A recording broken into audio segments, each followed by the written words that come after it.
Merci à toutes et tous d'être avec nous.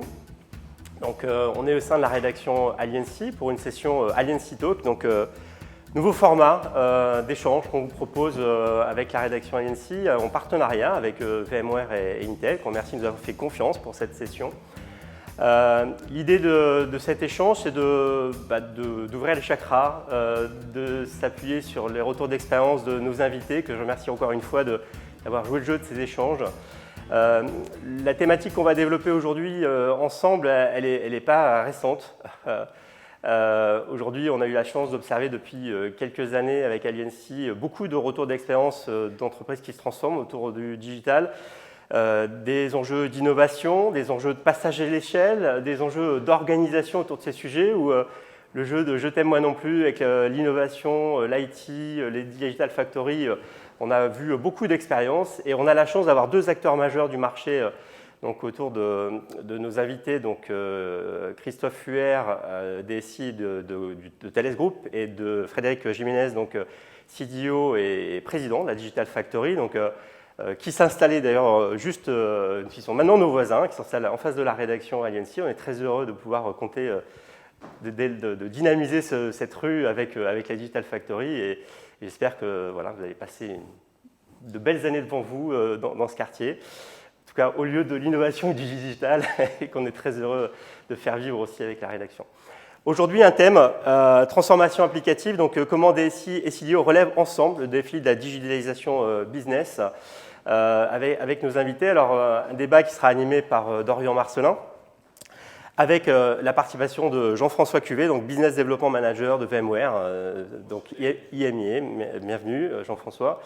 Donc, alors, il y a un échange qu'on veut le plus interactif, le plus dynamique possible, donc n'hésitez pas à utiliser le module de chat, déjà pour faire un petit commentaire, nous dire d'où vous êtes, à la maison, au travail, où physiquement vous êtes aussi. Donc ça, c'est effectivement l'occasion un peu d'animer.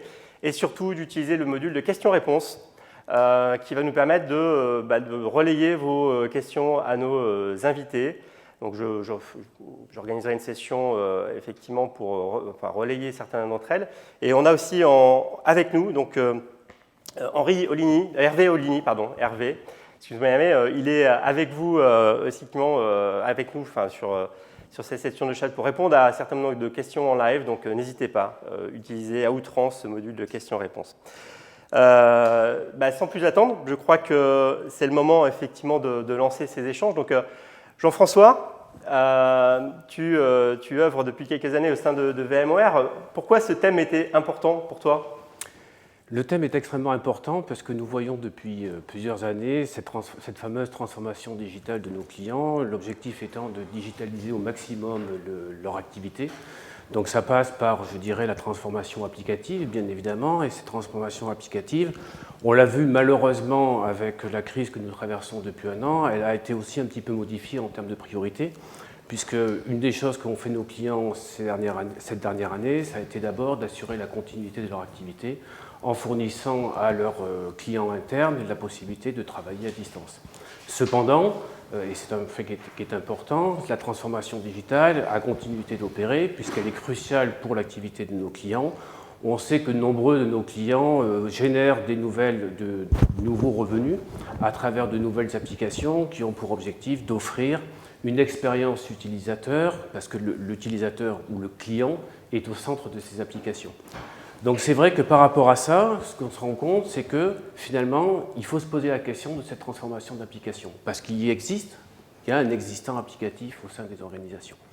Donc les clients doivent se poser la question, quels choix doivent être faits ? Il y a généralement 5 choix qui peuvent être opérés. Un des premiers choix que l'on voit apparaître, c'est effectivement de maintenir l'application en l'état.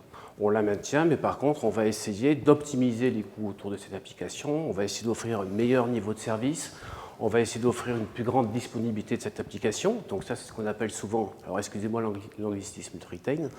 Après, vous avez la possibilité, ce que l'on voit chez nos clients, c'est de porter cette application sur le cloud public, dans une idée, je dirais, de meilleure efficacité opérationnelle ou de meilleure efficacité de coût, de meilleure disponibilité, parfois de scalabilité que l'on peut voir par l'usage du cloud public, puisque finalement, on ne s'occupe pas des ressources sous-jacentes. Une autre option qui apparaît aussi, qui est de dire j'ai une application qui existe, mais le plus simple, c'est que je vais arrêter cette application, mais aller chercher des applications d'entreprise en mode SaaS qui sont disponibles sur le cloud. Donc là, effectivement, ce sont des applications d'entreprise qui sont disponibles à la demande. On n'a pas besoin d'opérer, donc c'est une autre option qui est offerte à nos clients. Enfin, on continue dans cette transformation d'application, ces choix qui peuvent être faits, c'est peut-être de réécrire partiellement l'application en utilisant, je dirais, des services natifs qui sont fournis par le cloud public. Là, c'est intéressant parce qu'on va aller chercher ces services et on va pouvoir accélérer et offrir des nouvelles opportunités à travers ces applications pour les utilisateurs. Enfin, le dernier choix, et ce qu'on voit apparaître souvent et ce qui est opéré par les Digital Factories, c'est de réécrire l'application en utilisant des nouvelles normes de développement, donc qui sont basées sur des microservices, sur des API. Et donc, en conclusion, je dirais que c'est un élément important pour nos clients, c'est se dire, que faire de mes applications ? J'ai 5 possibilités, je dois chercher la meilleure possibilité et surtout la possibilité qui va me permettre d'être le plus réactif par rapport à mon activité. Et c'est ça le plus important. Effectivement, par rapport à ce patrimoine applicatif, est-ce qu'il y a une tendance plus forte à aller vers ce cloud public? Qu'est-ce qu'on constate aujourd'hui? Alors c'est intéressant, effectivement. Sur cette tendance-là, nous on s'appuie bien évidemment sur ce que l'on voit auprès de nos clients, mais en même temps les analyses qui nous fournissent un certain nombre d'éléments chiffrés sur cette évolution vers le cloud public. Aujourd'hui, si on regarde l'usage qui est fait des clouds publics, on a globalement à peu près 40% de nos clients, c'est des études qui sont faites par IDC, 40% des personnes interrogées, des organisations interrogées, qui ont déjà une partie des applications qui sont parties sur le cloud public, mais en gardant majoritairement leur patrimoine applicatif on-prem. Ça, c'est une première chose. La tendance à 18 mois, c'est effectivement d'avoir un renversement. Donc, globalement, plus d'applications qui seraient mises à disposition du cloud public, sur le cloud public, plutôt que tournées on-prem. Ça, c'est un élément qui est assez intéressant en termes d'évolution, parce qu'il y a une volonté, en tout cas forte, d'aller utiliser le cloud public, en tout cas, d'avoir une approche qui est ce qu'on appelle multi-cloud. Merci Jean-François. Alors évidemment, on va revenir sur tous ces points-là. Sans plus attendre, Dorian, c'est toi maintenant qui prends la séance en main et beaux échanges entre vous. À tout de suite. À tout de suite, merci. Effectivement, on a la chance d'avoir, comme le disait Sylvain, de plus en plus de recul, de retour d'expérience sur ces pratiques. On a la chance aujourd'hui d'avoir avec nous Total et Thales, alors qui sont certes deux grandes organisations majeures de la scène française et internationale, mais qui ont aussi, si ce n'est des pratiques, en tout cas des enjeux d'innovation, d'organisation qui sont assez différents. On va avoir l'occasion d'y revenir. Et j'ai une première question. On est rentré assez dans le vif du sujet avec ce que nous a dit Jean-François, mais j'aimerais revenir sur ce qui motive finalement cette transformation. Si vous pouvez nous synthétiser en quelques minutes, pourquoi aujourd'hui vos organisations respectives mènent une stratégie de modernisation applicative et quelle place cette stratégie tient dans la transformation globale de l'entreprise. Frédéric, qu'est-ce qui motive cela chez Total? Alors, merci de l'invitation et je suis ravi de partager le panel avec vous. Alors, moi, je vais revenir un petit peu quand même. Aujourd'hui, moi, je suis en charge du digital et de la Digital Factory Total.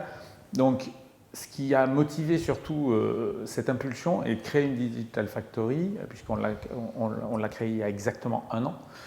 C'est une réflexion du groupe qui était de dire on a commencé à faire pas mal de digital, on voit qu'il y a un impact important, il faut absolument qu'on accélère. Donc c'est là qu'est venue l'idée de dire pour pouvoir accélérer, il nous faut qu'on se dote vraiment de moyens dédiés au développement du digital qui ne soient pas dans nos structures DSI classiques, qui elles-mêmes ont d'autres missions et j'y reviendrai juste après. Et donc Et le groupe, pourquoi il a fait ça? Parce qu'on est en pleine grande transformation, comme vous l'avez pu lire dans la presse. Le groupe est en train de se transformer dans un groupe multi-énergie, s'est engagé avec la société à être neutre en carbone en 2050. Et donc, on voit qu'on est en train vraiment de changer complètement d'axe, avec des nouvelles activités qui se développent très très vite autour des renouvelables, de l'électricité. Et donc, le digital est un levier majeur d'accompagnement de cette transformation, à la fois pour optimiser les activités historiques, baisser les coûts, les rendre plus safe, baisser notre empreinte carbone de nos activités historiques, et puis accompagner la croissance des nouveaux business, et en particulier tout ce qui est autour des nouvelles énergies, nouvelles mobilités, le digital est partout.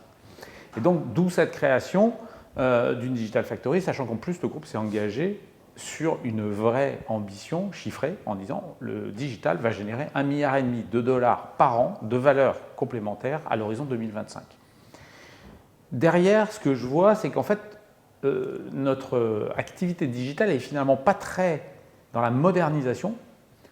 Aujourd'hui, le gros de l'activité de la Digital Factory, c'est de créer des nouveaux services, des nouvelles applications et très très peu de modifier le parc applicatif ou de moderniser le parc applicatif.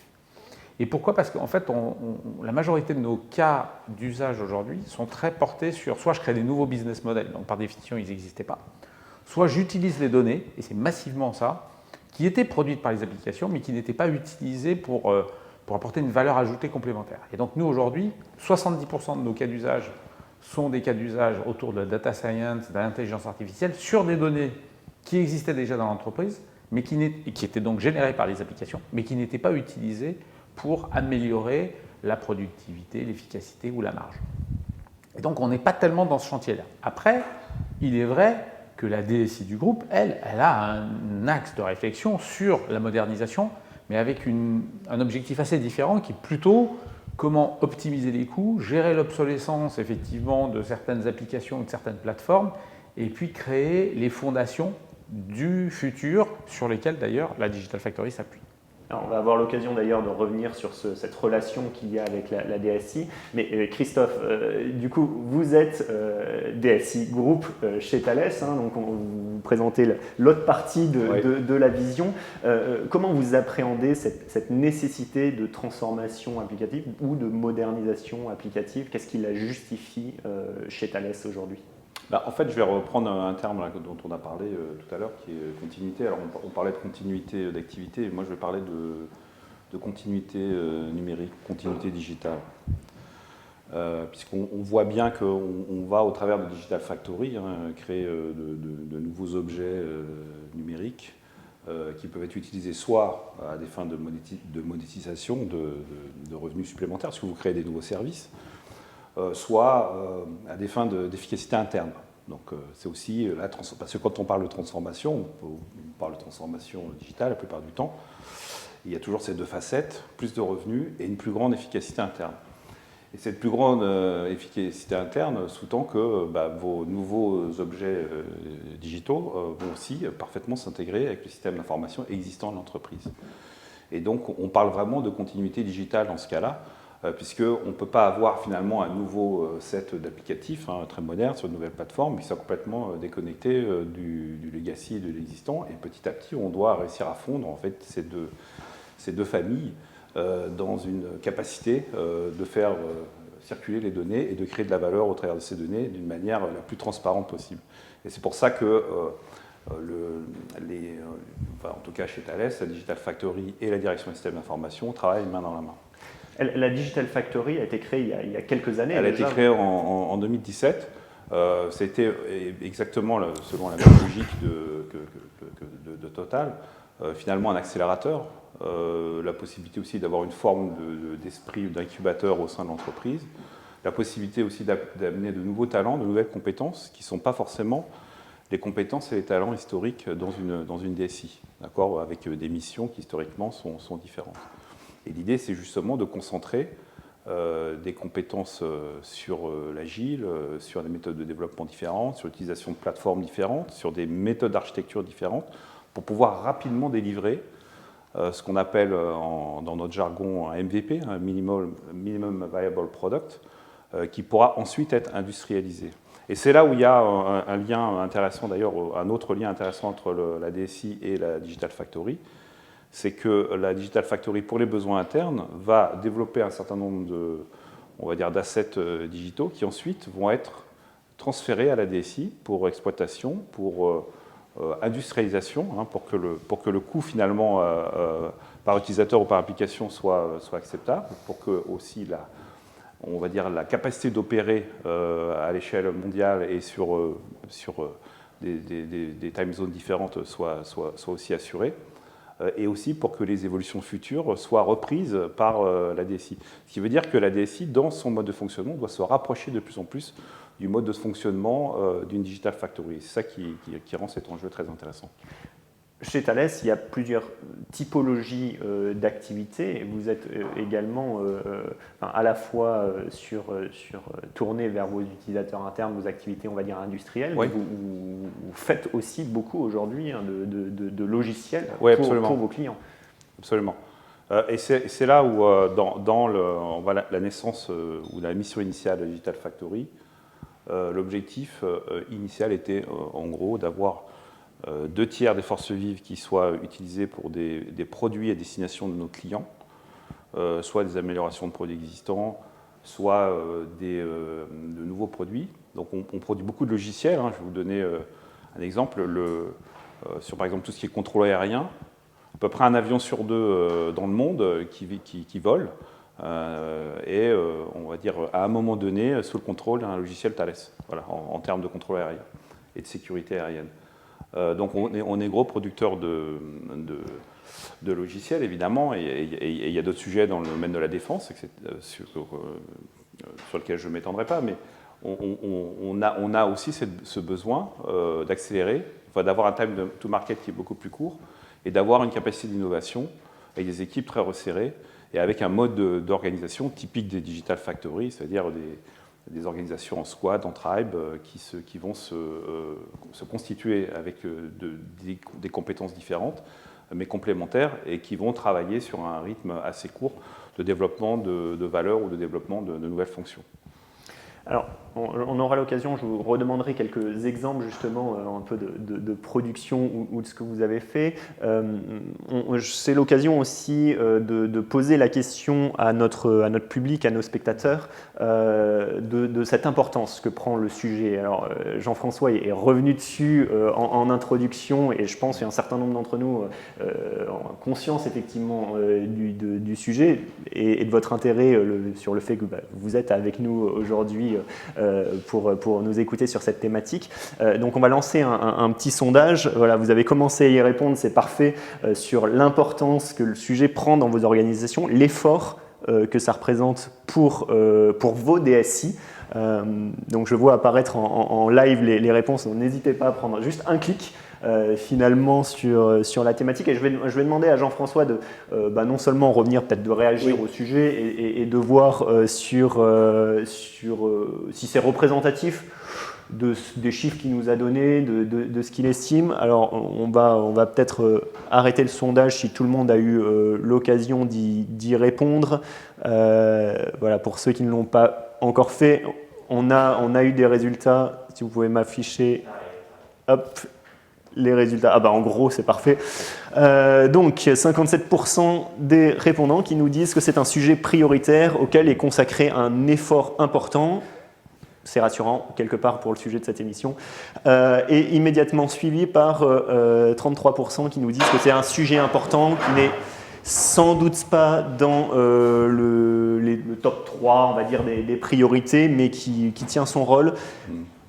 On n'a qu'une réponse, 2%. Ce n'est pas un sujet très important, peu d'efforts y sont consacrés. D'autres qui nous disent, je ne sais pas. Jean-François, peut-être un commentaire sur… Oui, le sondage est intéressant et les réponses sont intéressantes en fait. C'est d'autant plus intéressant par rapport à ce que vous venez de citer en exemple, et je trouve que ce que vous avez dit résume assez bien ce que l'on retrouve chez nos clients. C'est-à-dire que oui, c'est un sujet important, c'est une évidence, mais après, ce qui serait intéressant dans le sondage, c'est de voir la typologie des personnes qui ont répondu. Par exemple, ce que vous disiez tout à l'heure, la Digital Factory a pour objectif de générer un revenu de chiffre d'affaires d'1,5 milliard, si je me souviens bien de votre chiffre, à échéance de quelques années. Donc c'est un sujet qui est extrêmement important. Ce que vous disiez tout à l'heure, et je me permets de rebondir dessus, c'est effectivement le lien entre ce que vous produisez au niveau de la DSI et les attentes de la Digital Factory. Et c'est ça qui est important, c'est-à-dire que ce que l'on voit chez nos clients, c'est que parfois des initiatives de modernisation d'applications ou de développement de nouvelles applications sont faites par des Digital Factory, mais elles sont faites directement dans le cloud public parce que justement, il n'y a pas un lien fort qui peut être fait parfois entre la DSI et la Digital Factory. L'idée étant de dire il faut industrialiser un process parce que le développement des nouvelles applications, c'est un process permanent de développement et ça c'est important. Il y a cette notion d'accélérer et de pouvoir délivrer rapidement des nouvelles applications. Donc c'est vrai que la première approche qu'on pourrait se dire, c'est allons dans le cloud public, chercher les ressources qui sont disponibles et je serais assez intéressé de savoir quelle est votre position par rapport à ça. Est-ce que vous utilisez des ressources internes ou est-ce que vous allez chercher des ressources aussi au niveau du cloud public? On a un exemple d'un client nous, qui est assez intéressant, qui n'est pas un client français, mais qui est un client espagnol, qui est un gros faiseur de textiles. Peut-être que vous reconnaîtrez le nom à travers ça, qui avait comme projet de faire une refonte complète de leur application de e-commerce.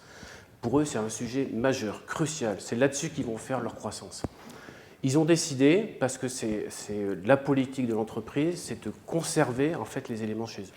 Donc, ils ont demandé à la DSI de construire un data center uniquement sur la base de conteneurs pour que les développeurs puissent développer leur application de e-commerce tout en ayant la garantie et la maîtrise de la DSI d'un côté. Et ça, c'est intéressant parce que comme c'est des normes qui sont appliquées par la DSI, la mise à l'échelle est rapide. Ils ont besoin de scalabilité, la DSI est capable de fournir parce que c'est un projet d'entreprise. Donc c'est ça qui est intéressant et j'aurais bien aimé, M. Jiménez, que vous puissiez nous dire par rapport à ce que vous menez aujourd'hui en termes de modernisation, enfin de digitalisation chez Total, comment vous le gérez? Vous le faites chez vous ou vous allez chercher des ressources à l'extérieur? On va aborder ce point intéressant dans un instant sur la façon dont finalement les choix, les arbitrages qui sont faits, notamment en termes de technologie. Alors j'aimerais revenir sur un sujet que vous avez tous mentionné et qui est un peu incarné par voilà, vos profils différents aujourd'hui, c'est cette relation critique entre la DSI, les acteurs IT, on va dire, traditionnel, si vous me passez l'expression, de l'entreprise et ces nouveaux entrants. Alors, je rappelle au public, que ce soit sur des questions techniques ou sur des questions d'organisation, d'utiliser le module pour nous poser vos questions directement. Hervé pourra essayer d'y répondre sur certains sujets et on essayera d'en poser à la fin de cette rencontre également directement à nos participants, donc n'hésitez pas à utiliser ce module. Concernant cette position finalement un peu différente, je vais me permettre de vous poser quelques petites questions rapides, peut-être pour cerner un peu votre état d'esprit sur cette transformation. J'aimerais que vous jouez le jeu d'y répondre un peu du tac au tac, en un mot, une phrase à chaque fois, mais c'est l'occasion un peu de rentrer sur votre ressenti. Et la première, qui est un peu un clin d'œil marrant, je voudrais qu'on vous parle de votre première fois. Finalement, si on remonte dans le temps et que vous nous fassiez part de quelle a été votre réaction quand dans votre vie, pour la première fois, vous avez entendu parler du concept de Digital Factory. Alors maintenant ça va remonter à quelques années du coup, mais faisons ce jeu un peu de retour en arrière. Frédéric, la première fois que vous avez entendu parler d'une Digital Factory ou du concept qui était lié, quelle a été votre réaction? Alors, ma première réaction c'est est-ce que c'est un buzzword et c'est un effet de mode? Après ça a été d'essayer de trouver des vrais, puisque justement pour pouvoir créer la nôtre, c'était de chercher mais qui en a fait des vraies conséquentes, et j'avoue qu'on n'en a pas trouvé beaucoup. Celle de Thales a été très, très importante et très inspirante, et puis il y a eu celle de Renault aussi, avec qui on a beaucoup échangé.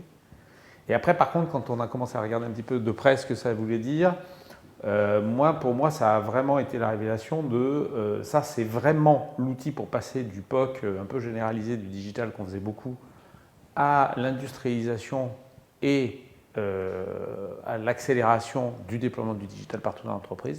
Et puis c'est finalement pas une DSI qui fait du projet agile, c'est assez différent par les recrutements qu'il faut faire, par les méthodes utilisées, et c'est la matérialisation de ce qu'on essayait de faire depuis pas mal de temps, des projets en mode agile, etc. Mais là vraiment à très grande échelle, généralisé, tout est dans ce mode-là, en mode effectivement squad, etc. Donc voilà, donc je suis passé d'un est-ce que c'est un effet de mode à non, il y a une réalité concrète, c'est vraiment différent, c'est un vrai outil.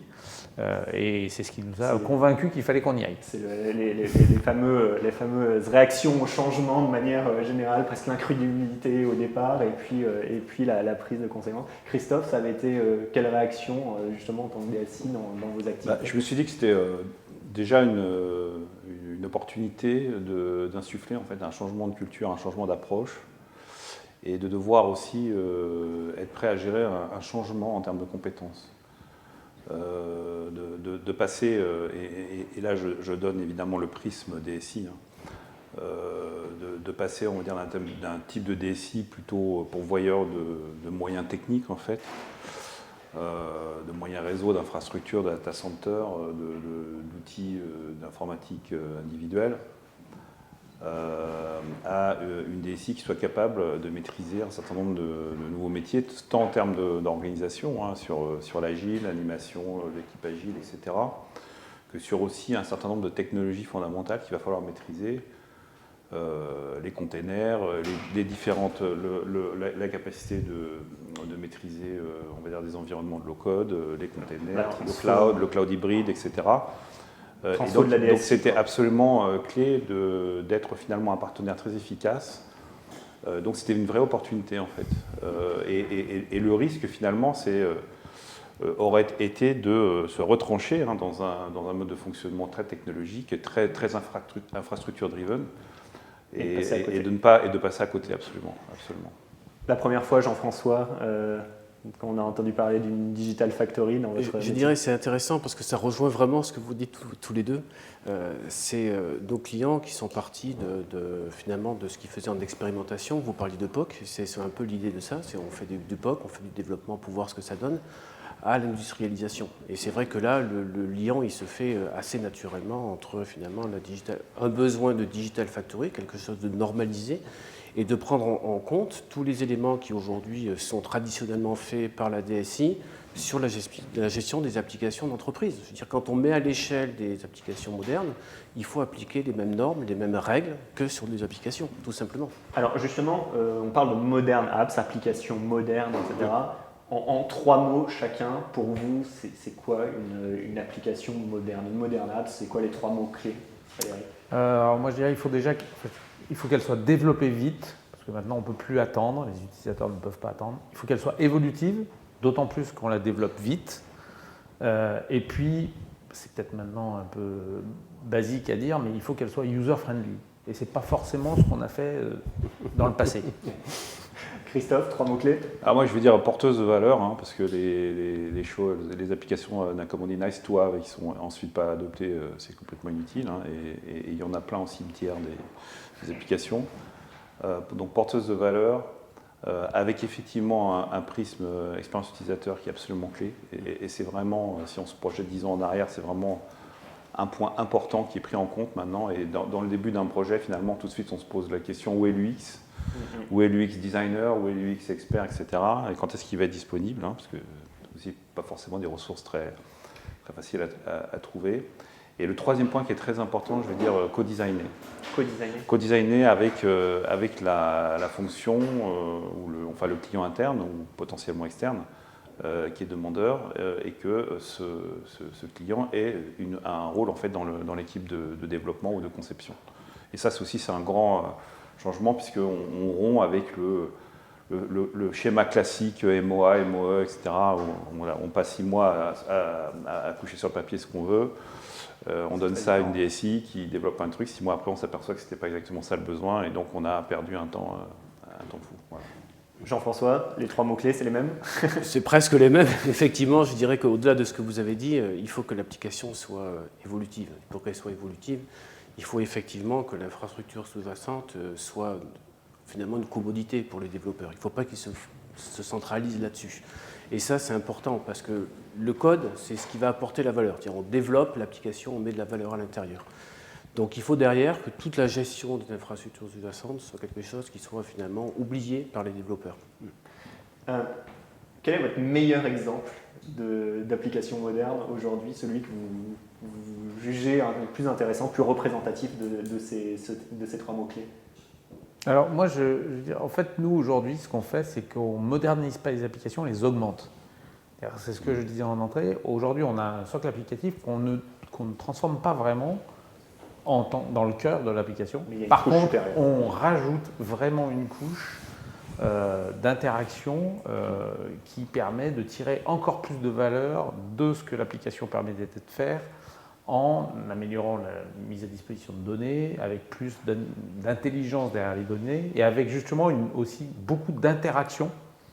On fait très attention à l'interaction entre cette couche et les utilisateurs qui permettent ensuite éventuellement d'ailleurs de réinjecter la couche que l'on a créée dans l'application pour qu'elle continue, elle, à opérer les processus plus classiques de transactionnel. Est-ce qu'il y a un métier chez Total où ça s'y prête particulièrement bien, où ça a marché plus vite par exemple? On le fait partout, et alors là où finalement on pensait que ce serait le plus difficile, mais ça marche bien, c'est des métiers très industriels. Aujourd'hui, on a de plus en plus d'applications, beaucoup de digital sur le monde industriel. Ça va être pour aller aider des foreurs à optimiser des forages en mer et en eau profonde. Ça va être des concepteurs de fermes solaires pour les aider au placement des panneaux, etc. Et donc, il y avait déjà tout un parc qui leur servait. Et aujourd'hui, on leur amène une couche supplémentaire. Et je dirais, tous les métiers, alors ça a été un choix aussi de Digital Factory Total d'adresser tous les métiers du groupe. Transverse. Il y a une seule Digital Factory pour l'ensemble du groupe. Et tous les métiers sont touchés aujourd'hui. Et on a vraiment des demandes dans tous les secteurs. Il n'y a personne qui est exclu, y compris les fonctions support sont concernées. Un exemple chez Thales, un exemple phare de nouvelle application? Oui, alors il y en a pas mal, mais je suis entièrement d'accord avec Frédéric. En fait, notre job, c'est de prendre en compte l'existant. Vous avez on va dire des applicatifs emblématiques, que ce soit les ERP, SAP, Oracle, que ce soit les projets, les PLM, que ce soit les applicatifs aussi de gestion de programmes et de projets complexes. Ça existe. C'est fondamental. Et donc, souvent, les nouvelles applications, on va dire, sont des applications qui vont être au-dessus de ces piliers, on va dire, applicatifs. Et bon, j'ai plein d'exemples, mais j'en ai un notamment sur la maintenance d'équipements complexes dans le domaine de défense ou dans le domaine aéronautique, où les procédures de maintenance et de certification, on va dire, de ces différentes étapes de maintenance, sont souvent documentés dans les ERP, mais sont très complexes pour des techniciens de maintenance qui sont soit à distance, soit qui doivent maîtriser des outils qui ne sont pas toujours très user-friendly. Donc on crée des surcouches pour que rapidement, sur leur smartphone ou sur une tablette, ils puissent avoir les éléments clés à vérifier, prendre des photos, rentrer des éléments de certification qui vont ensuite se mettre dans des systèmes plus complexes, type ERP par exemple. Voilà. Ces métiers complexes, c'est de la productivité, c'est de la productivité interne, c'est aussi la réduction d'erreurs, puisqu'on guide vraiment le process de maintenance sur les choses qui sont essentielles sur un projet, sur un produit donné ou sur un type de maintenance donné. Alors, le temps file, je vais mélanger mes deux dernières questions pour vous faire réagir sur le sujet. Quand on s'est rencontrés pour la première fois, Frédéric, vous étiez DSI Group de Total. On avait fait des interviews sur le rôle de la DSI, etc. Aujourd'hui, vous êtes CDO et vous dirigez cette Digital Factory. Alors, ça introduit. Est-ce qu'il faut déjà avoir été DSI Group pour être un bon directeur de Digital Factory? Je suis curieux d'avoir votre avis. Et aussi comment on s'organise, on améliore cette relation finalement entre la DSI, le CDO et surtout la Digital Factory. Alors, je ne sais pas s'il faut. Alors, dans mon cas, un des avantages, c'est que nous, le gros du digital qu'on fait, c'est quand même un digital qui améliore des process et des activités existantes. C'est le gros de l'activité aujourd'hui. Donc, 90% de nos use cases accèdent ou interagissent avec le système d'information existant. Donc, c'est vrai qu'aujourd'hui, en ayant été DSI, j'ai une bonne connaissance de l'infrastructure globale, du parc, des contraintes et de tous les acteurs du groupe dans les SI, puisque évidemment, ça va aller jusqu'à se brancher sur des systèmes industriels qui sont dans des usines, sur des plateformes en mer, etc. Donc, c'est vrai que ça va m'amener une connaissance de ce contexte et des écueils qui est importante. Après, le risque, par contre, c'est d'être peut-être un peu trop frileux dans la transformation. Et donc, c'est pour ça que moi, aujourd'hui, je m'appuie sur des gens qui sont natifs, digital natives, et qui viennent de l'extérieur, etc. et qui me poussent à aller là où le digital va le plus loin, ce que moi, en tant que DSI, j'aurais peut-être pas forcément su faire tout seul. Donc voilà, je pense qu'il faut...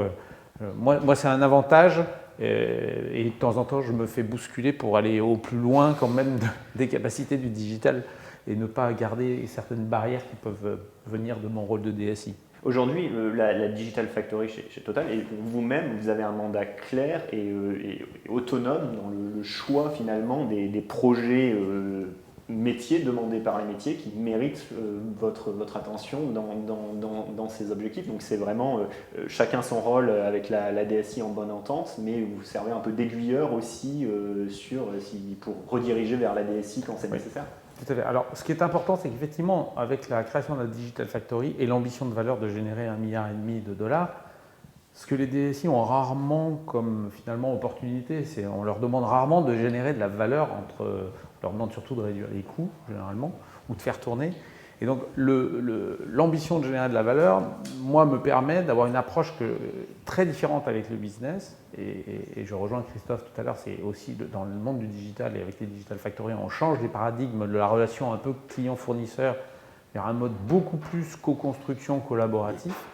Moi, aujourd'hui, c'est effectivement, j'évalue si les cas qui me sont présentés vont générer assez de valeur et finalement sont des cas éligibles à la Digital Factory. Ce n'est pas le business qui vient me dire « je veux ça », c'est il me dit « moi je pense que je pourrais faire ça, est-ce que tu es d'accord pour le faire avec moi ?» Et donc effectivement, je renverse cette responsabilité et donc moi j'accompagne les business sur lesquels, qui sont le plus prêts, à se transformer, à mettre à disposition les ressources dont on va avoir besoin et qui vont générer le plus de valeur.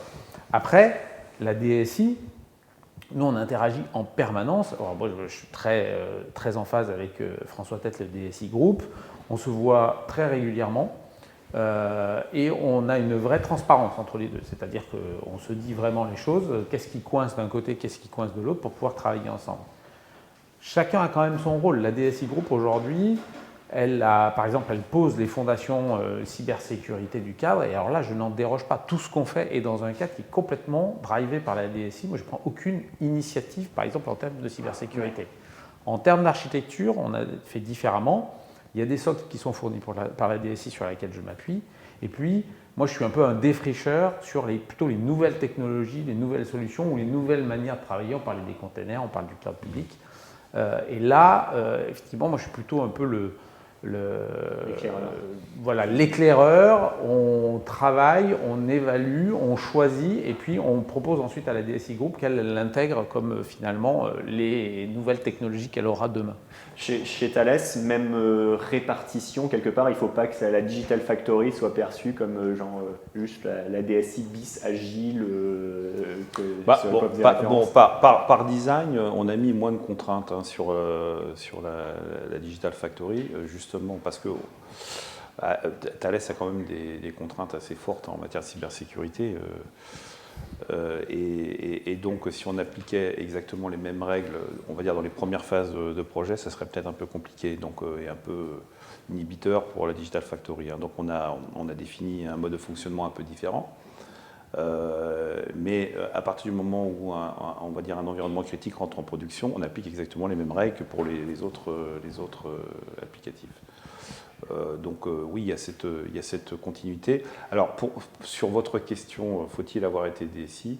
Moi, je veux dire ça dépend parce que Frédéric a un bon exemple. Il explique que lui, il comprend finalement toute la complexité de la machinerie ou de l'arrière-cuisine, ce qui lui permet aussi peut-être d'être un peu plus raisonnable dans ses demandes. Mais aussi, il a développé ce goût, cet appétit pour la prise de risque. Et c'est finalement ce qui va déterminer si un DSI peut faire potentiellement un bon patron de Digital Factory.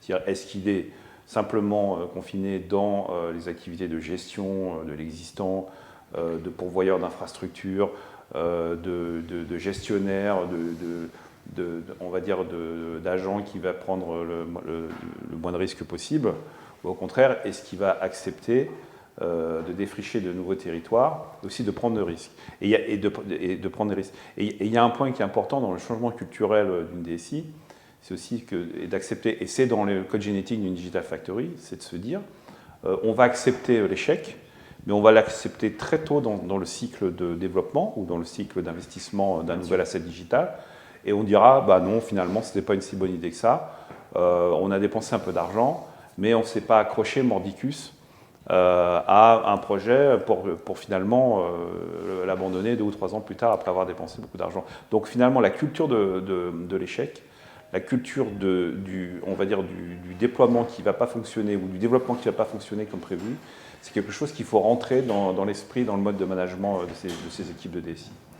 Merci pour répondre. Alors Jean-François, vous allez avoir l'occasion de réagir sur ce qui vient d'être dit, mais je voulais aussi faire réagir notre public avec un sondage qu'on peut envoyer dès à présent. C'est finalement sur quel est le défi numéro 1 ? On a fait référence à pas mal d'enjeux, d'organisation, etc. Mais est-ce qu'on est plutôt sur des défis qui sont des défis de compétences, des défis vraiment techniques, de gestion du legacy, d'intégration avec l'existant ? Est-ce qu'on est sur purement des choix organisationnels qui méritent d'être adressés donc au plus haut niveau, on en a parlé dans les mandats qui sont donnés, ou est-ce que c'est un peu plus diffus et que c'est quelque part un défi culturel, de mindset sur le sujet. Donc prenons quelques instants pour y répondre et je vais demander à Jean-François d'y réagir aussi, peut-être aussi sur cette relation. Ce qui serait intéressant, c'est si, Jean-François, vous avez un exemple précis chez un de vos clients de comment ces défis finalement ont été intégrés. Alors, je ne sais pas si vous avez tous eu le temps de répondre, on a les résultats. Ah oui, il y a quand même une nette majorité sur le défi culturel et le changement de mindset. Ouais, et ensuite, un sujet organisationnel juste derrière, avant que ça soit un pur défi technique ou de compétences. Jean-François ? Oui, mais le sondage est le reflet de ce que l'on voit chez nos clients, en fait. C'est assez parlant. Effectivement, c'est un défi culturel, c'est un défi d'organisation. On le voit que tous les grands projets que l'on a de transformation chez nos clients sont souvent des projets d'entreprise. Un projet d'entreprise, ça doit être porté par les différentes parties prenantes de ce projet-là. Il faut avoir un langage commun, il faut avoir une vision commune, il faut partager des objectifs, donc c'est quelque chose qui est important. Après, est-ce que c'est porté plus par la DSI, est-ce que ça va être porté plus par la Digital Factory ? Là-dessus, je n'ai pas encore suffisamment de recul. On n'a pas suffisamment de recul chez nos clients. Par contre, pour vous citer un exemple d'un client qui a fait cette transformation assez radicale, c'est une agence gouvernementale qui en fait avait un projet important de mise à disposition de nouveaux services, d'applications pour leurs usagers. Donc, ils avaient ce premier défi. Donc, ils devaient lancer une 50aine d'applications dans un délai assez court. Ils avaient un deuxième défi par rapport, je dirais, à leur existant. Donc, les fonctions premières qui sont d'aider les personnes à retrouver l'emploi, qui vont être le paiement des pensions. C'était aussi de réduire le coût de maintenance de cet existant. Donc en fait, ils ont fait un choix structurel qui a été mené par le DSI, parce qu'il n'y avait pas de Digital Factory existante chez ce client-là, qui a été de dire, nous on va d'abord faire une refonte complète de notre infrastructure, donc on va partir sur des solutions hyper convergées, aussi bien matérielles que logicielles. Et puis derrière, on va apporter ces nouvelles normes de développement pour pouvoir justement donner cette agilité, cette capacité d'aller vite sur la livraison des services que l'on veut donner à nos usagers. Avec un recul de 2 ans, ce que l'on voit aujourd'hui, c'est que le coût de MCO a été réduit de 50%, donc ça c'est un élément qui est quand même important, que en fait, les cycles de développement sur les nouvelles applications pour le client sont passés finalement de 4 mois à 6 semaines, donc il y a vraiment une accélération des choses qui ont été faites parce que justement les infrastructures sous-jacentes ont été mises à disposition de la DSI. Fait important, et moi je trouve que c'est un point qui est assez notable, il a été aussi, ils ont constaté une réduction des erreurs faites sur le développement intrinsèque de l'application. Parce que finalement les développeurs, d'à peu près 20%, c'est-à-dire que quand ils délivrent un code, le code est de meilleure qualité. C'est intéressant parce que souvent les développeurs nous disent, moi quand je fais du développement, si je n'ai pas une infrastructure qui est fournie par la DSI, je dois gérer de l'infrastructure, que ce soit finalement dans l'organisation ou à l'extérieur de l'organisation. Le fait qu'il n'ait plus ça à faire, ça leur a permis de gagner en efficacité. Et le dernier point là-dessus, et là on parle aussi de la notion de personne, comme c'est une agence gouvernementale, on aurait tendance à penser qu'en termes de rétention de personnes, d'attirance de talents, c'est quelque chose qui est parfois un peu moins intéressant que des technologies, enfin que des sociétés high-tech. Au contraire, ça a permis justement une meilleure rétention des personnes existantes, mais surtout une attraction de nouveaux talents au sein de l'organisation. Et ça, c'est un point, je pense, assez majeur. Alors, il nous reste un petit quart d'heure de discussion. J'aimerais qu'on se concentre sur ce que Jean-François avait dit et avait introduit, et vous y êtes revenu en filigrane au cours des échanges. Et finalement, on vient d'en parler d'ailleurs, qu'est-ce qui supporte cette transformation et les choix, les arbitrages qu'il faut faire.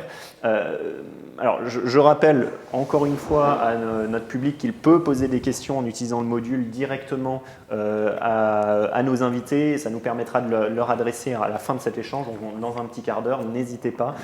Si certains d'entre vous ont des questions plus techniques, on va essayer d'y répondre directement également sur le module. Mais sur cette question, en fait, à titre journalistique, depuis pas mal d'années, quand on adresse les demandes d'interview, on va parler de la transformation cloud des organisations. Ce n'est pas une surprise.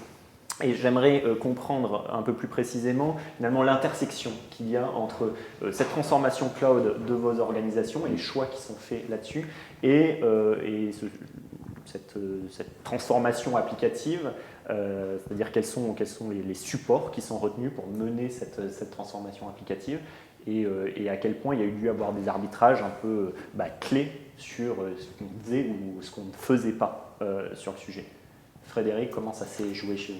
Alors, la transformation cloud dans le groupe Total, c'est un sujet dont on parle depuis un petit moment, avec toujours une ambivalence parce qu'on a très envie d'y aller et puis finalement on y va plutôt assez fort.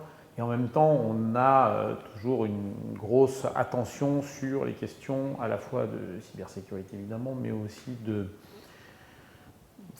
on a des activités à l'international dans beaucoup de pays, dont des pays qui sont compliqués et la gestion des législations extraterritoriales de certains pays, etc., sont des vrais freins au développement du cloud sur certaines de nos activités. Donc on a fait un choix en disant quand même on va radicalement plutôt aller dans le cloud et on fait attention sur certaines activités qu'on ne va pas mettre dans le cloud. Donc aujourd'hui on a un cloud hybride, mais on a une tendance quand même qui était plutôt cloud privé, plus public, pardon. Par contre, côté Digital Factory, nous, le shift, il est quasi 100% cloud public. Et ce qui est intéressant, c'est qu'en fait, la DSI Group avait lancé une démarche de création de plateformes de socle, justement, digital, sur des plateformes de data lake, d'IoT, etc., cloud, mais qui n'avait pas encore beaucoup d'activités, puisque finalement, il n'y avait pas beaucoup de digital, on était plutôt dans les modes de POC. Et à partir du moment où la Digital Factory est arrivée, on s'est entendu avec la DSI pour que nous reprenions cette plateforme à notre compte et on la fasse évoluer pour le groupe parce qu'on en est les plus gros consommateurs, on consomme 80% finalement de cette plateforme. Et donc c'est nous maintenant qui la portons pour le groupe, qui la faisons évoluer au gré des besoins du digital. Mais par contre, c'est une plateforme transverse qui sert y compris ce que l'on fait et ce que font les autres. Et ce qui est intéressant aussi, c'est que les DSI utilisent cette plateforme maintenant pour créer leur propre solution cloud. Et donc on a un continuum, ce qui facilite évidemment beaucoup le transfert des produits que je fais vers les DSI, puisque là on est dans le même environnement technique. Donc on est très cloud public, et puis on commence à aller sur des solutions de type container, etc. aussi, pour des cas assez spécifiques, soit quand il y a besoin de beaucoup de scalabilité, donc de mise à l'échelle. Donc on a des développements, par exemple, on vient de faire un développement qui est pour de l'optimisation logistique avec de l'IoT, qui est déployé dans des filiales assez lointaines. Donc pour le moment, ça a été déployé au Pakistan et en Côte d'Ivoire. On a un parc de 40 pays à déployer. Et là, donc, on a utilisé des solutions de containerisation pour vraiment cloner la solution très rapidement. Et le deuxième cas où on pense containerisation, c'est aussi pour tout ce qui est machine learning qu'on veut faire tourner dans les usines. Où là, du coup, on déporte, on utilise du cloud et du edge pour pouvoir justement faire de l'intelligence artificielle au plus près du terrain. Donc voilà, donc c'est des nouvelles solutions qu'on est en train d'amener de plus en plus, qui amènent des challenges aussi qui sont importants, puisque des vraies questions de compétences et de ressources expérimentées là-dessus. On en avait parlé, Christophe, évidemment, Thales a des activités de défense et des activités civiles, pas du tout le même arbitrage, mais aujourd'hui votre non, position... mais on est définitivement tourné vers l'hybride, hein, c'est-à-dire qu'on a, enfin, dès qu'on peut pousser vers le cloud, on le fait, d'accord, et on a évidemment une distinction entre les business qui sont pas des business souverains. Et il n'y a pas qu'en France qu'on a des business souverains, dans la plupart des grands pays où Thales est implanté. Donc par business souverain, je veux dire qu'on a un client qui est souvent un État et qui va être très très exigeant hein, sur l'exposition des données et les risques autour de ces données. Donc on est rarement dans une possibilité d'utiliser un cloud externe. D'accord, ça c'est bon. Ça évoluera peut-être dans le temps parce que de plus en plus les grands acteurs type Microsoft, Google, Amazon sont en train de développer ces concepts de cloud souverain, hein, mais encore faut-il que les États les valident et leur donnent ces lettres de noblesse. Donc dès qu'on peut, on pousse des solutions dans le cloud, alors soit au travers d'applicatifs en sauvegarde de services, on a un certain nombre de grandes plateformes transverses qui sont assez classiques, type gestion RH, etc., qui sont des applications cloud. On a beaucoup aussi d'applications de collaboration qui sont en cloud. Et puis on a aussi, au travers de la Digital Factory, des frameworks de développement qui sont en cloud, qui servent à développer des applications quelquefois souveraines, mais ensuite que l'on va porter en mode, on va dire, en tout cas on va avoir un prémisse de développement sur des environnements cloud. Et ensuite, quand on avance dans la sophistication de l'application ou dans une mise en production, là, on ramène ça sur des clouds internes. Voilà. Et donc, on doit gérer l'industrialisation quelque part voilà. de ce qui est fait par ce qu'on essaie de faire, on essaie d'avoir, on va dire, les mêmes principes d'architecture entre ce qu'on va mettre dans le cloud et ce qui ensuite va être internalisé sur une plateforme qui aura à peu près les mêmes stacks, mais qui sera gérée en interne. Voilà, donc ça permet d'avoir la souplesse pour les développeurs, pour la Digital Factory, etc. Et ensuite, quand on rentre sur une exploitation ou sur un type d'usage qui est réglementé, là, on respecte finalement les contraintes de nos clients.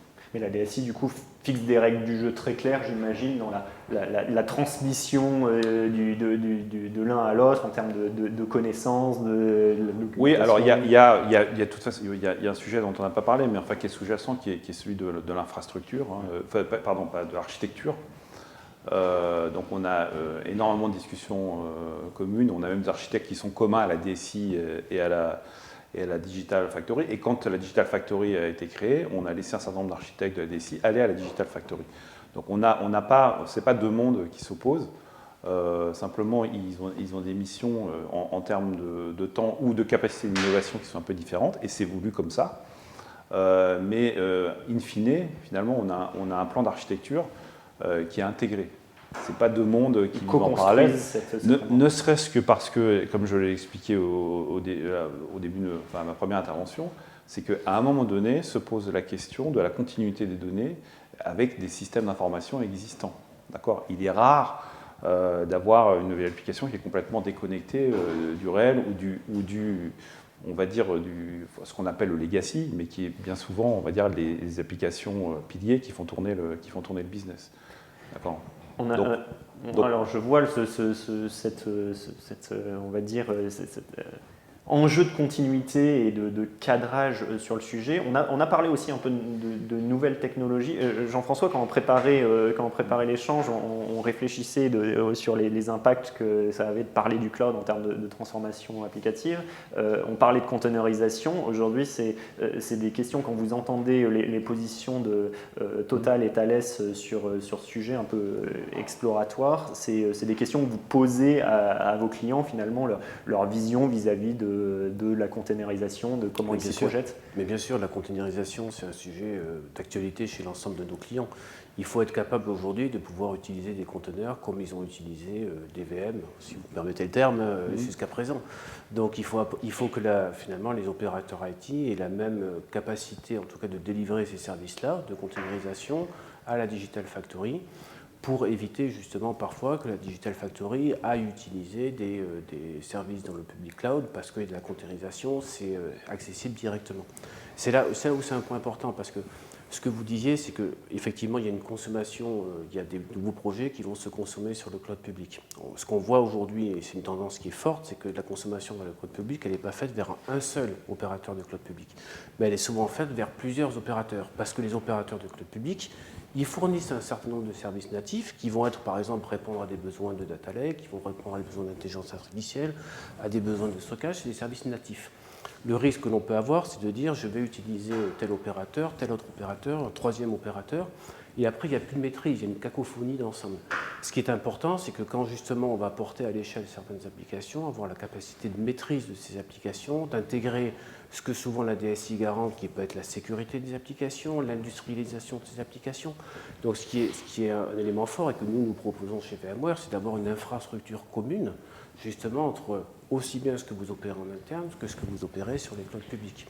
Ce qui va permettre, je dirais, de pouvoir appliquer toutes les règles d'entreprise que vous utilisez naturellement. C'est ce continuum dont on parlait. Alors, vous avez effectivement la chance d'être assez agnostique finalement vis-à-vis du marché, ce qui permet d'avoir ces discussions de manière assez neutre. Peut-être d'ailleurs un retour sur votre perception aujourd'hui, Christophe, Frédéric, sur ce marché des clouders et des positions qu'ils prennent, la façon dont ils vous adressent. Est-ce qu'il y a des tendances particulières que vous remarquez? Christophe a parlé évidemment de l'envie de réponse souveraine, de position qu'ils avaient mais qui n'est pas évidente.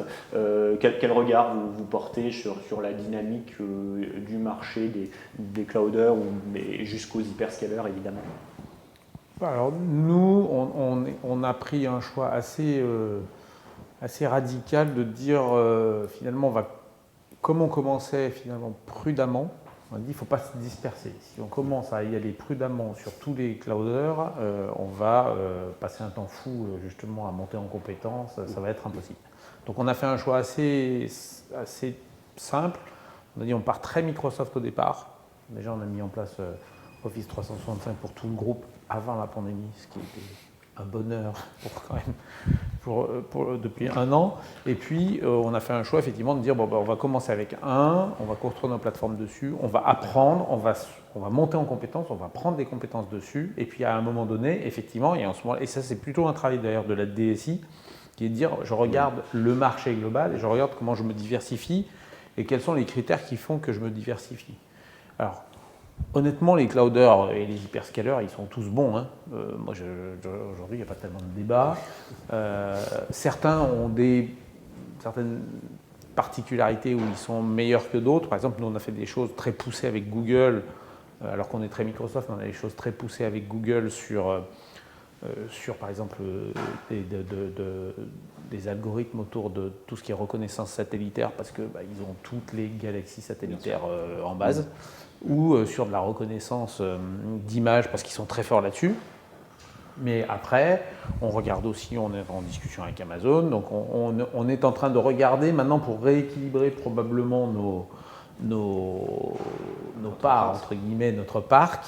Mais on a fait un choix quand même qui était de dire on part sur on monte en compétences, on génère un vrai volume cloud avant de commencer à se disperser. Et cette vision stratégique des parts de marché, pour reprendre votre expression, est effectivement à la DSI sur... Oui, alors c'est la DSI qui avait choisi et monté les premières plateformes. Et aujourd'hui, c'est la DSI qui est aux manettes du choix, même si nous, on peut, sur certains cas, amener des typologies de use case ou des typologies de technologies qui sont meilleures chez un cloud provider qu'un autre. Mais aujourd'hui, on sait intégrer. Ce qu'on veut éviter, c'est par contre de tout disperser partout. Parce qu'après, on tombe dans ce que vous disiez, que ça devient un enfer à gérer et l'architecture est extrêmement complexe. Donc on essaie quand même de poser des choses dans des endroits bien identifiés, d'éviter que les données se promènent entre les clouds. Christophe, par rapport à je suis assez d'accord avec Frédéric. En fait, on vit une époque formidable parce que l'offre est pléthorique. Donc, ce qui demande déjà d'avoir une réflexion de fond sur les objectifs à moyen et long terme, le type d'architecture qu'on veut développer et le type de partenariat qu'on veut solidifier. Maintenant, il ne faut pas rester, faut pas rester mono-fournisseur. D'accord ? Donc, je pense qu'avoir deux cloud providers majeurs, c'est une bonne approche.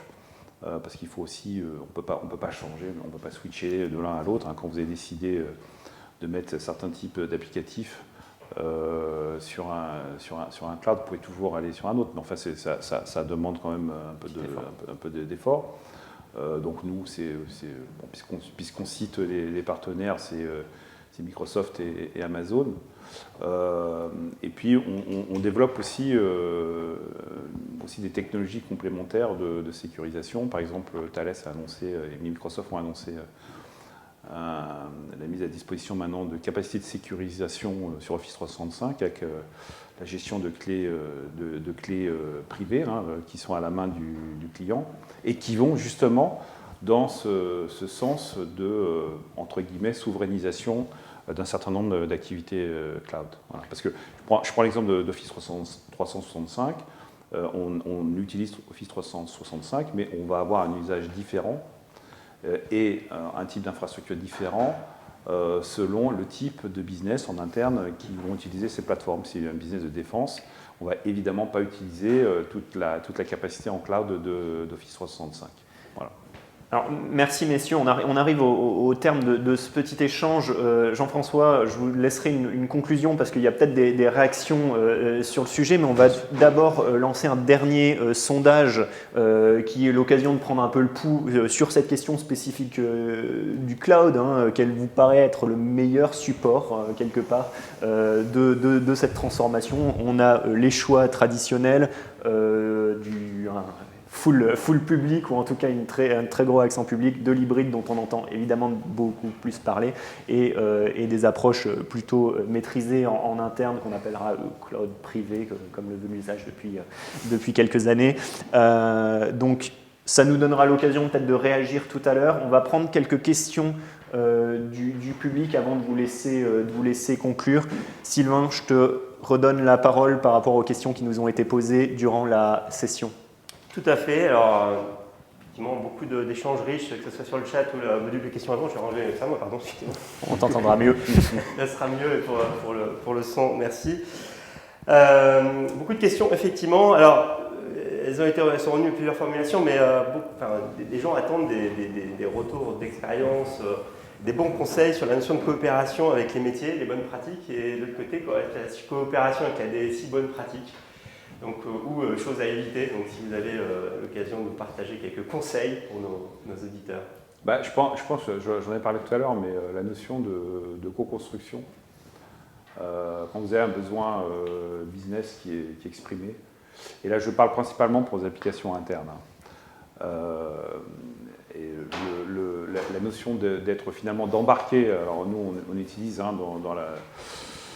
on va dire dans le vocabulaire agile, on utilise le principe de product owner, chef de produit, s'il faut préciser le terme, mais enfin tout le monde sait ce qu'est un PO.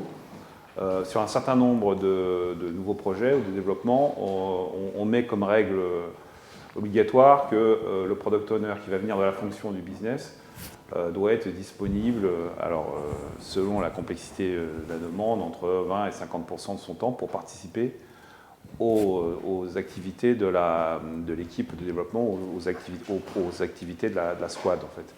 Voilà, donc c'est comme ça qu'on assure cette parfaite intégration entre l'expression des besoins, l'expérience utilisateur qui est attendue, la capacité d'intégration potentiellement avec d'autres parties du système d'information et finalement le succès du résultat final. Mais plus important, je l'ai dit tout à l'heure, aussi en tout début de cycle, la reconnaissance que finalement on est parti dans la mauvaise direction et donc les startups utilisent le terme de pivot, c'est-à-dire on va changer l'approche, etc. Donc dans une DSI on n'est pas dans cette logique-là, on va dire bon, on arrête les frais, on débranche et l'équipe on la déplace sur autre chose. Voilà. Et donc ça crée pas mal de crédibilité d'ailleurs, vis-à-vis du business, parce qu'on a ce concept aussi de mesure de la valeur. Alors, ce n'est pas simplement de la valeur monétaire, puisque quand on parle d'application interne, c'est plus sur l'adoption, la productivité, des risques aussi qui peuvent être évités, etc. Donc, nous, on a défini une sorte d'algorithme qui nous permet de mesurer la valeur d'un projet ou d'une application, avec un certain nombre de critères internes, et on valorise les différents projets ou les demandes de projets en fonction de ces critères. Et donc c'est important d'avoir quelqu'un du business qui soit intégré dans les analyses et dans les développements de ces projets. Frédéric ? Alors, nous, on a plusieurs manières de faire, dont certaines ressemblent beaucoup d'ailleurs à celles de Thales. Les représentants digitaux, enfin les représentants de la transformation digitale des business, ils sont dans la Digital Factory. Et c'est des vrais représentants de business. Il y en a un, c'est un ancien patron de filiale d'exploration production. Il y en a un, c'est un ancien patron de raffinerie. Donc c'est des gens qui sont reconnus par le business, ils sont dans la Digital Factory. Donc déjà, ça amène une vraie liaison. On a cassé les murs comme ça. Le deuxième point, c'est que tous les projets qui nous sont soumis, on a une équipe qui accompagne le business, à évaluer la valeur, parce que ce n'est pas forcément simple, et à les accompagner dans la manière de décrire leurs problèmes sans écrire un cahier des charges finalement. Et le point suivant, c'est comme pour Thales, nous, on dit il faut un product owner, il faut quelqu'un du business qui est représentatif, qui a la capacité de décider effectivement ce qu'on fait, ce qu'on ne fait pas, les arbitrages. Et qui doit, alors nous on a même dit au minimum 50%, parce qu'on se rend compte qu'à moins de 50% c'est très difficile, donc on a même des product owners sur des produits clés qui sont à 100%, et donc ils sont immergés dans la Digital Factory, on les forme quand ils arrivent aux méthodes agiles, à la techno, pour qu'ils comprennent et qu'ils se parlent. Et du coup, l'équipe, c'est une équipe complètement mixte. Et puis le dernier point, c'est beaucoup d'interactions avec les utilisateurs entre guillemets finaux, le plus tôt possible.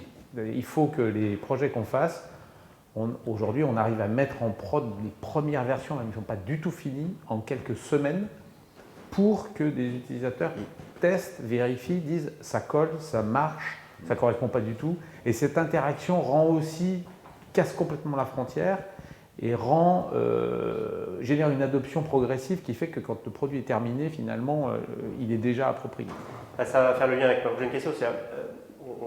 Vous l'évoquez, la notion d'évolution de culture est un prérequis à cette transformation, mais concrètement, comment on fait? Donc, il y a quelques éléments de réponse, mais je ne sais pas si vous voulez illustrer d'autres exemples pour ce changement de culture lié à ces enjeux de transformation. Alors, dans les changements de culture, déjà pour aider les changements de culture, la méthode agile appliquée réellement est quand même une vraie rupture. C'est-à-dire qu'aujourd'hui, commencer par ne pas partir par faire 6 mois de cahier des charges et se dire j'ai une problématique que je circonscris quand même pour savoir à peu près de quoi je vais parler, et puis après je mets une équipe autour de ça, et à partir de là, je commence à analyser, à construire, éventuellement à changer de route, et comme le disait Christophe, à arrêter. Donc nous on a arrêté des projets, alors on a encore du mal à les arrêter très tôt, parce qu'on est des bons ingénieurs qui se disent non, on va y arriver, mais on arrête de plus en plus tôt. Et arrêter, ça permet de dire oui, c'était finalement pas c'était une bonne idée business, mais finalement pas une très bonne idée digitale. Donc, et ces changements de culture, c'est par l'immersion. Donc nous, on met de plus en plus de gens du business, on les prend des filiales, ils viennent travailler avec nous, on les forme. Et puis c'est cette expérience qui permet finalement, par ensuite dissémination, c'est sûr qu'une personne qui a passé 6 mois dans la Digital Factory à travailler dans une squad, quand il repart, il n'aborde plus du tout les sujets de la même manière. Christophe, quand il vient chez toi? Oui, en fait, c'est tout à fait ça. D'abord, la culture, c'est clé. Et aussi la culture managériale. Parce qu'on a, par exemple, vous allez passer d'un modèle très pyramidal, même dans une DSI, à un modèle beaucoup plus distribué, avec des équipes qui ont une autonomie et dans lesquelles il n'y a pas forcément une hiérarchie. D'accord ? À la limite, on peut définir que le Scrum Master va organiser, on va dire, la vie et le rythme de l'équipe, mais il n'y a pas réellement de chef, de sous-chef, etc. Donc déjà, ce modèle change. Et ce qui est important, nous, on a développé des modules de training qui étaient faits in situ avant la pandémie et qui ont été évidemment portés en non présentiel, et ça se passe plutôt bien, qu'on appelle Digital Acculturation ou Agile Acculturation. Et on forme non seulement des collaborateurs de la DSI, mais également des managers et même des membres du comité exécutif, d'accord, qui ont suivi un certain nombre de ces modules pour comprendre comment fonctionne finalement une fonction, on va dire en mode agile, et pour que le périmètre, parce que vous pouvez avoir une DSI agile, vous pouvez avoir une Digital Factory qui évidemment va être très agile, mais finalement, si tout l'écosystème autour, c'est-à-dire vos clients internes, ne sont pas agiles, vous allez avoir un problème de couplage.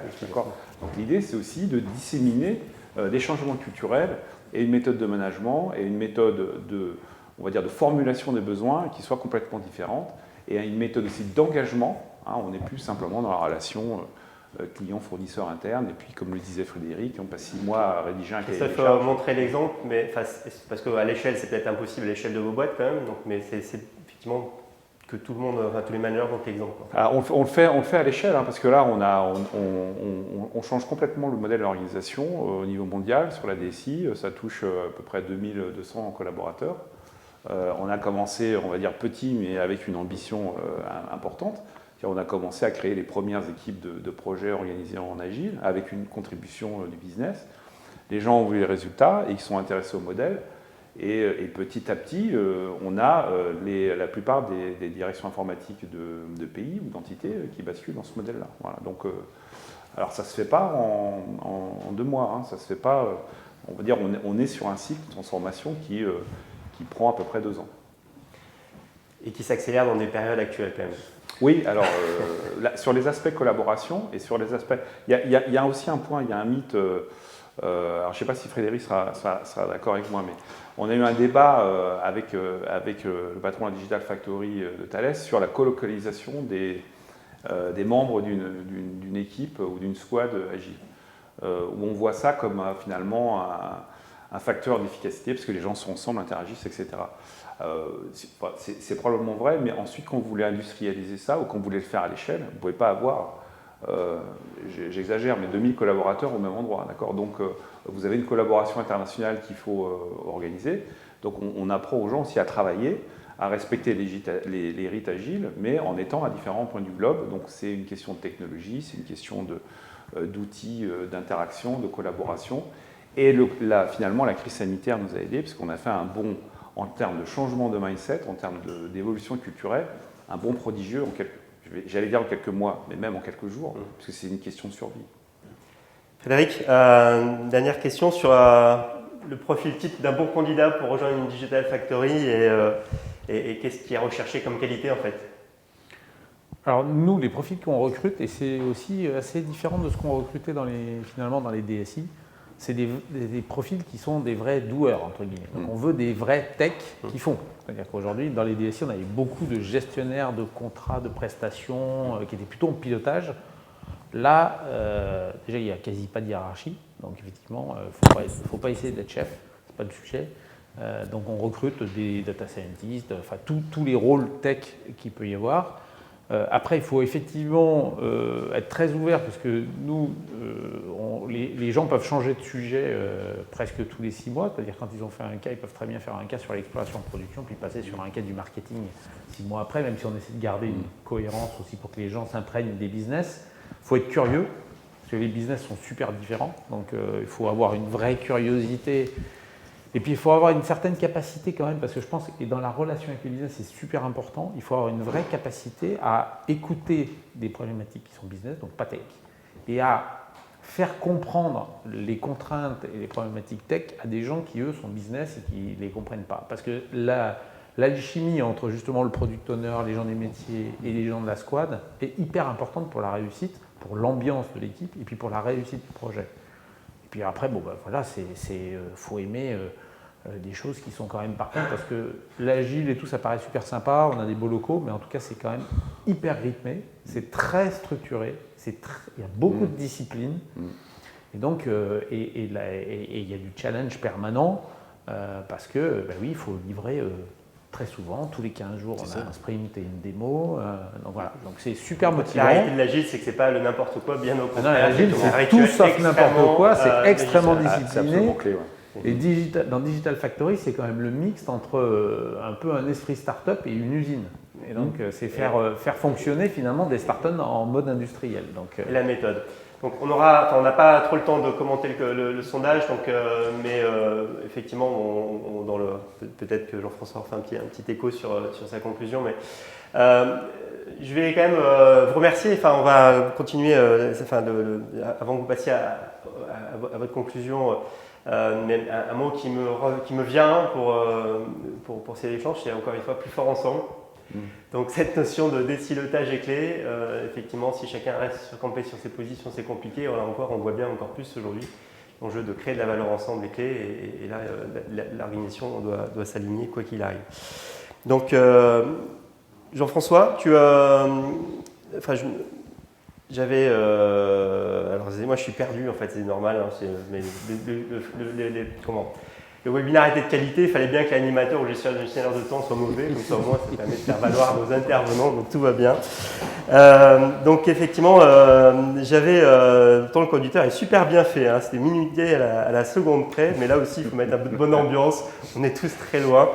Donc Jean-François, nos invités, on va un petit mot de conclusion comme de votre part par rapport à ce que vous voulez que nos auditeurs retiennent en fait. Oui, alors bon, moi par rapport au sujet qui était effectivement la modernisation, aujourd'hui le digital c'est grosso modo chez nous pour le moment dans une première phase, c'est pas la modernisation, c'est plutôt l'enrichissement. Et le sujet de modernisation par contre on le voit venir plutôt dans un deuxième temps. C'est-à-dire, ce qu'on voit c'est que finalement après avoir rajouté des choses, on commence à rentrer dans la transformation plus profonde des process et du business qui là va nécessiter la transformation des applications qui sous-tendent. Et mon deuxième point, c'est que DSI, CDO, honnêtement, tout ça, c'est quand même l'IT. Le digital, c'est d'aujourd'hui, c'est l'IT de demain. Donc, de toute façon, c'est la même chose. Et le travail, il doit être très, très collaboratif. Et comme l'a dit déjà Christophe, il y a une vraie continuité. La Digital Factory, aujourd'hui, nous, ce qu'on fait va dans la DSI derrière. Et donc, il ne faut pas qu'il y ait de falaise, il ne faut pas qu'il y ait de mur. Donc, technologiquement, il faut qu'il y ait un continuum. Mais je dirais même en termes d'organisation, de process, de méthode, il faut qu'il y ait un continuum pour que derrière ce soit fluide. Finalement, à la limite, que ce soit fait dans une Digital Factory ou dans une DSI, pour le business, que ce soit transparent. Christophe ? Je suis tout à fait d'accord avec Frédéric sur ces notions de continuum.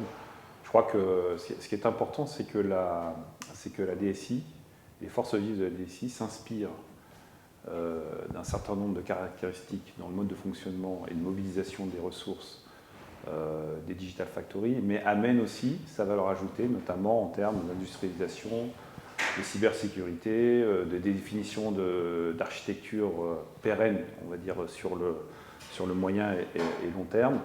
Et donc, il est absolument aussi important que les DSI puissent former et faire évoluer les compétences de leurs collaborateurs.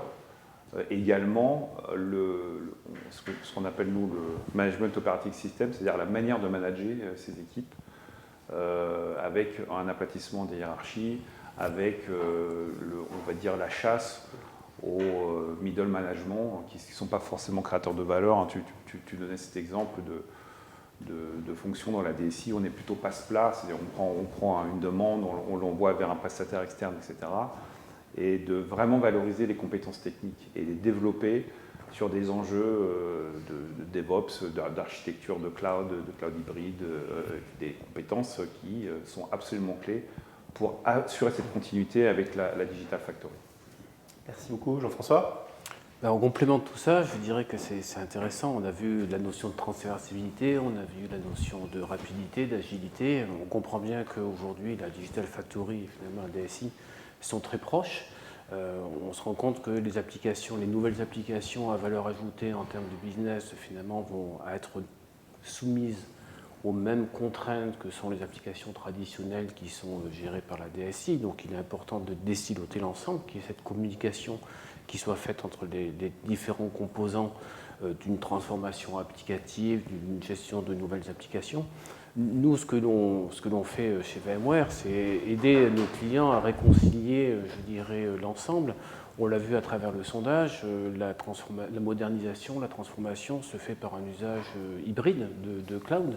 Donc nous, ce que l'on va faire et ce que l'on va apporter à nos clients, c'est justement cette transversalité, leur donner la capacité de pouvoir utiliser ces différents nouveaux supports d'infrastructure et de faire en sorte que ça soit une même infrastructure, parce qu'on a développé des partenariats avec les grands opérateurs de cloud public, et de leur donner la capacité d'opérer de la même manière.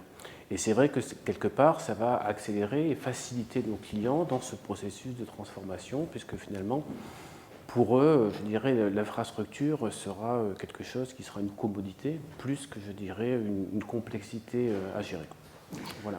Super, merci beaucoup. Alors, si le public était là, je pense qu'il pourrait vous applaudir. Nous, on va vous applaudir. Enfin, vous pouvez vous applaudir. C'est super quand même. Donc, on a effectivement des échanges de très grande qualité. On a eu beaucoup de commentaires sur le chat. Donc, on va évidemment rendre disponible ce replay. On va continuer à effectivement partager ces expériences à travers le Media Aliancy et puis vous inviter à d'autres talks à venir avec d'autres personnalités aussi inspirantes que nos invités aujourd'hui. Bravo, merci. Merci. Et puis on va se donner rendez-vous pour le selfie traditionnel, on va remettre nos masques et puis voilà, encore bravo, merci. Merci à tous.